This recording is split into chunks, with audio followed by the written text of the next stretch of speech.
Good afternoon. I am Morgan Carr, and welcome to the inaugural show of The Voice of Duquesne Live. The Voice of Duquesne Live is a collaboration of the Duquesne Duke and the Duquesne Student Radio that brings news stories both live and pre-recorded to our campus community. This show can be listened to live on the Duquesne Student Radio every Thursday at 3:30 p.m. or watch at any time after on our YouTube channel. The Voice of Duquesne will not only be here each week to report on the campus happenings, but will also cover special events. You can access this by searching Duquesne Student Radio online or on YouTube. The links are also available in our Instagram bio at Duke_student_radio.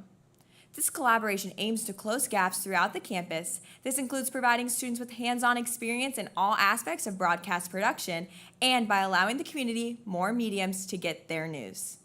Thank you so much for tuning in, and we're happy to be the newest addition to your Duquesne University media community.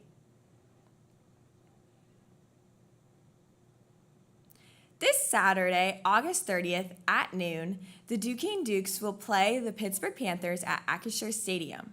This game marks 86 years since the two football teams met. On October 21st, 1939, the Dukes beat the Panthers 21-13.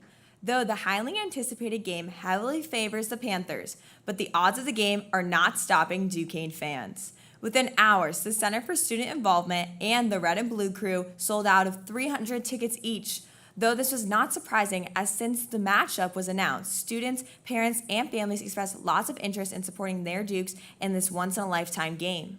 Linda Farrow, the Assistant Director for the Center of Student Involvement and Union Operations, found parents at the Summer Fast program expressing their enthusiasm. In fact, she believes that Duquesne will have a lot of show in the stands. The Center for Student Involvement is also hosting a tailgate that students who brought tickets through Duquesne will have access to. There, they will be decorating students with a free t-shirt, rally towel, pom-poms, beads, and many more Duquesne items. If you will not be at the game, make sure to tune in to the DSR broadcast live from Acrisure Stadium.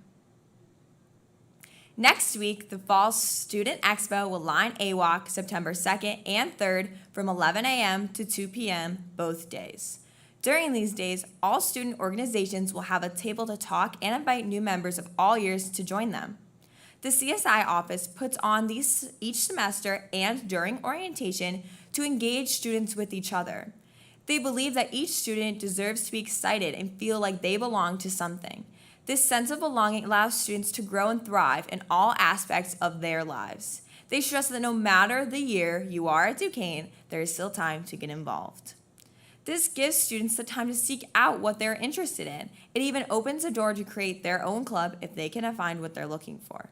This is the best time to ask questions and explore opportunities outside of the classroom. Officially, Duquesne has launched a new set of policies and technology for the Forbes, Locust, and Chatham garages on Monday. During the hours of 12 a.m. and 5 p.m., Monday through Friday, drivers without parking permits will be required to park in the Chatham garages on 5th Avenue. The changes were announced on May 22nd, and they're implemented all throughout the summer, all to avoid the high first week of school traffic that always plagues Duquesne. All three garages are also equipped with sensors that detect the number of spaces available in the Forbes and Locust garage through Duquesne Portal or the Duquesne app, with plans from auxiliary services to show data from the Chatham garages as well. Visit duquesneduke.org to read more about the new parking systems on campus. The Day 1 Life on the Bluff event kicked off on the first day of classes this past Monday, August 25th. The event marked the official welcome back of all the Dukes back to the Bluff. Leanna Fennenberg, Senior Vice President for Student Life, says her office puts on the event to bring the community together and create some more Duquesne spirit. The Day 1 event certainly lived up to the hype, as there was free food, free t-shirts, first day of school pictures, caricatures, and plenty of bounce houses. Students even said that the event was a positive, welcoming environment. Students all around campus swarmed to AWOC to take in all of the festivities. Attendees heard about it simply by passing by, RA GroupMes, and Duquesne emails, though they all came and reported a good time. As free things tend to get a college student's attention, the free t-shirts with the series logo tend to be the most popular attraction. Though student Simone Mitchell said that the hard-to-miss bouncy houses caught her eye, especially as they seemed to be everywhere. Another student, Genevieve Rodriguez, loved the idea of being a kid again on her very first day of college. This event also marked the kickoff to the new Life on the Bluff series, which is programming that will happen every week and weekend on the campus throughout the fall 2025 semester. This series will include old traditions such as the Fall Festival and Epic Bingo, and will incorporate new ones such as puppy yoga and a foam party. The Office of Student Involvement hopes to reach all the students with the expansion of ideas and dates. Tuesday, August 19th, Duquesne University welcomed over 1,400 freshmen and new students to campus. Led by the orientation staff, students were swarmed with help to unload, move, and deliver items to their new homes on campus. This year's orientation staff consisted of about 200 student leaders who were bursting with energy to meet every new student. This has been a significant increase in recent years. After the craziest day of the year settled down, the students and their leaders marked the official start of Orientation 2025, individually recognized, collectively supported. Grace Abel, an RA on campus, had only high praises to say about the orientation staff. She felt it was thanks to them that the move-in process went so smoothly. It also became apparent to her that what the team leaders do really do impact the students.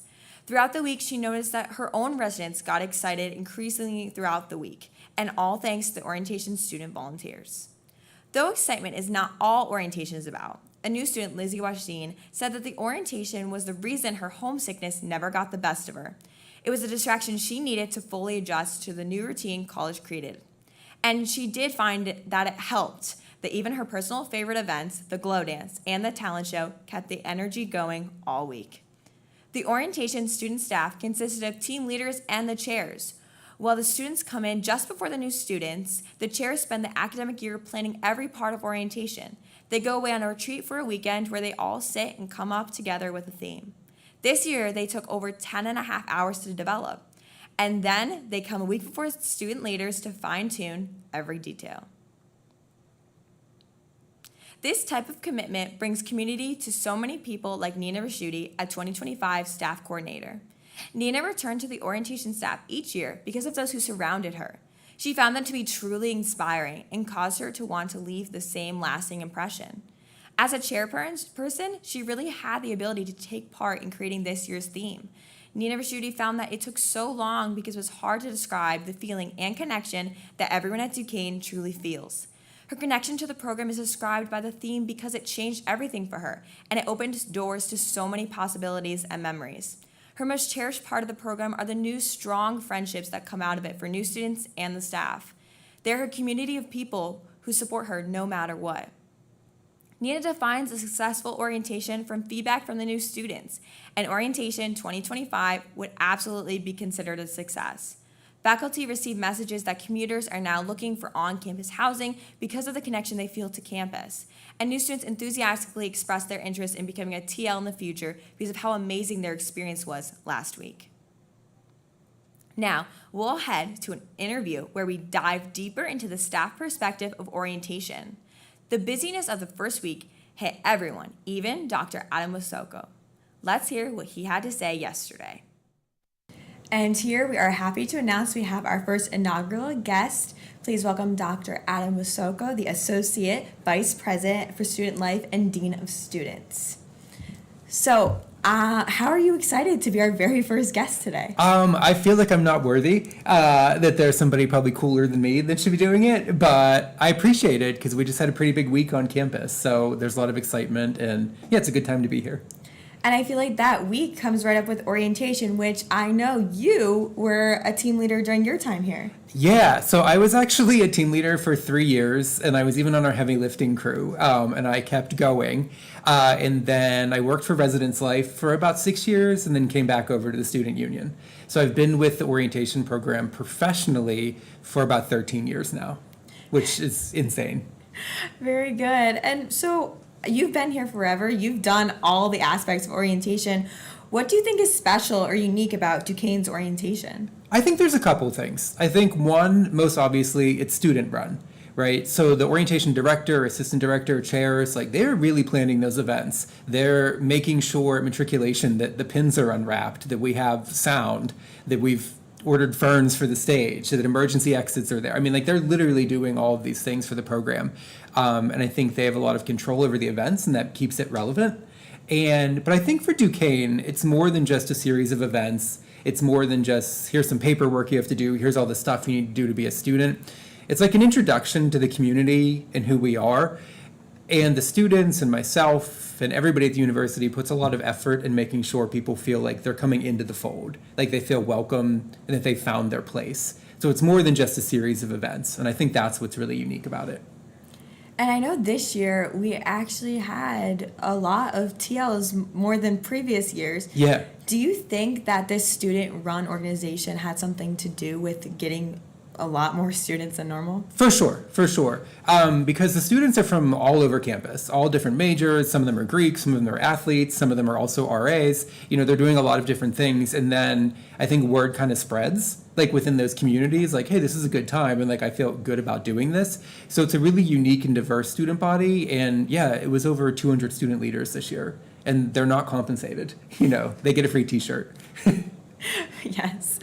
So obviously you're also involved with student life. And so I'm just kind of wondering, what are some events that are happening this year that you're excited about? Yeah, so I don't know if you remember as a student, last January you got a survey from me in the mail. And it was just kind of like, what do you feel about what we're doing on campus? And it listed all the events we've had, asked students, if there was no budget, what would you like? And we really took that and ran with it. So debuting this week, there's actually something called the Life on the Bluff series. And we've kind of divided things out with weekend programs, things that we consider university traditions, like Light Up Night and the Christmas Ball and all of those things, and then new programs. So there's actually something happening every single weekend that's a university-wide program now, and then we've expanded some of our bigger programs to include more students and more people, so you'll see kind of expanded offerings for the Pirate Games, for the Christmas Ball, for that. DPC's working on bringing in a relatively big name comedian in January, things like that. Trips to Cedar Point, just more things happening all over campus. And really it's from direct student feedback, expanded club sports and intramurals and all of that. So we're excited. Do you have a personal favorite event? I think I mentioned it twice probably already, but I love Light Up Night. I just think it's really nice to see alums come back with their kids. You see faculty bring their kids. You see Duquesne students there. It's happening around finals. It's like really dark out in Pittsburgh. And then we have this like really lovely night where like Duquesne comes together and they celebrate and people just kind of relax. And I really, really enjoy that. It really does bring the campus together. So bringing it together, you've been here for a while, as we've talked about multiple times, but what are like 5 reasons you have that inspire you to come here to work at Duquesne every day? I would say number 1 is our students. Like, I firmly believe that we have some of the best students. When I look at the work they're doing, when I see them doing the research fairs, and I look at like the internships and the jobs and things our students happen to have already, but then when I look at like how they're doing it and they really want to make a difference, like they want that personal connection, like they're looking to contribute to the world, because I think the world needs kindness and good leaders now more than ever. And I see our Duquesne students and they're just like number 1 for me. So like that's the biggest piece of it. And then I think second to that, just our mission as a Spiritan University, right? Since 1703, they've been looking for people that need help, and they just do it, right? They just like quietly help other people. So that's a big thing for me. I really enjoy being a part of that. And, as you mentioned, I've been here for 21 years now. I have degrees from 3 of the schools on campus. I think our faculty and staff are just unparalleled. Like, they're experts in their field, but they really care about people. And I've had an amazing experience. My first degree was from science and engineering. My second was from Brangos, and my third was from the School of Ed. And I had different experiences in all of them, but they were very similar with like how the faculty treated students and just how caring they were. So that's a big one for me. I'm losing count of my 5. I think that's 3. And so I think the other thing that's just kind of expiring is the like growth and the changes that are happening in the city of Pittsburgh. I know like none of us are thrilled with the construction on Forbes and Fifth and like all of those things. But, having grown up in the city, I talk about this a lot. Both of my grandfathers were steel workers, right? So we would come into the city, and seeing the change there, that's really cool to be a part of. Like to see new industries opening up and new restaurants and just like fun things for our students to do, because there's a lot to do on campus. We always want to make sure the city is kind of there. And I think my last one might be like a little sappy, but I think it inspires me to like meet students at the FAST program, at Move-In Day, at orientation, and then you see them graduate. And like that's a really cool moment to be a part of. And then like you see them become active alums. So I don't know how I would say this, but like just being the part of like their whole life and figuring out like what it means to be from Duquesne, that's really meaningful to me, and that like kind of keeps me going. I love that. And so, can you tell me why you chose Duquesne in the first place? Because to choose something that you spend so much of your life in and you get so involved in, especially with all of our new students here on campus now, kind of what was your reason? Yeah, it was not my plan. I applied to a couple different schools and I wasn't totally sure what I wanted, and I've been in Catholic school my whole life. And so, I visited a bunch of schools and I came to Duquesne, and I was like, I know this sounds cliche, but I was like, it seems like they kind of actually care about what I want to do. And that wasn't something I felt anywhere else. So I came here with the intention of going to medical school, and then did a degree in chemistry, and I minored in math, and I didn't feel totally ready. So then I got my degree in Rangos and postponed the med school thing, and then realized I just really liked being here. Like I liked my experience working for the Honors College, working for Residence Life, working with the FAST program, because you don't really know that's a career when you're 18, right? Like nobody comes to Duquesne thinking like, oh, I want to work at a college. And then you just kind of figure it out. And I found it to be really rewarding. And while the same things happen every year, we have move-in every year, we have finals and midterms, it's new students, it's new faculty, like there's new energy. So I like that there's like the tradition aspect of it, but then you get to do new things and then actually just be a part of people's lives. Thank you so much. And thank you for spending your time with us today to be our very first guest. Of course, yeah, I'm honored. I appreciate it. Yes. And thank you for watching. I am Morgan Carr, and this is the Voice of Duquesne Live. Hope to see you next Thursday.